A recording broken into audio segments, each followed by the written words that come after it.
Here, Master, the Car Master. I'm going to show you how to take a handle off a Jeep Compass, how to remove it from the store. So these come off without taking the inner trim panel off, although we have the trim panel off because we're going to replace the door, but I'm going to take it off because we're going to change the cylinder. The first thing you want to do is open the jam, and you will see this little cover here. It's a little plastic cover, little grommet.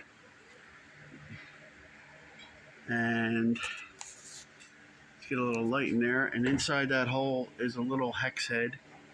See that? And we're going to get in there with a hex head, see if we can figure out what size it is, and spin it. And when we spin it, we don't pull it all the way out. We just loosen it enough to get this cap off. Once we get that cap off, we're going to slide the handle back. I'm going to show you how that's done. So we have a Torx head here.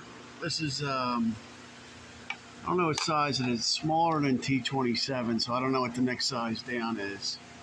It's not marked on it, but we're going to loosen this up. We're not taking the screw out, we're just loosening it up.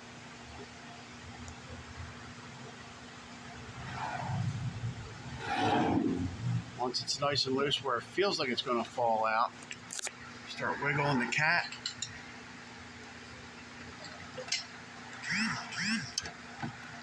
And there you go. Came right out. And we're going to change this. We're going to put this into the new door so we have a correct lock cylinder.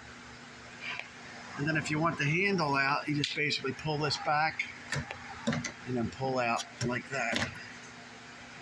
And then we'll disconnect the wire. Some of them have the wire, some don't. And that's how you take the handle out. You want to put it back the same way once you get the new door or whatever you have you're doing.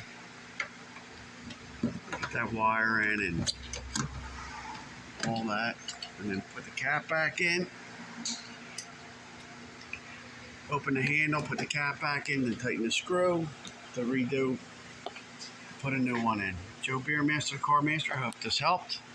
It's actually pretty simple. Jeep made it real easy. Some of them are more difficult, but this one was easy. Take care. Please subscribe.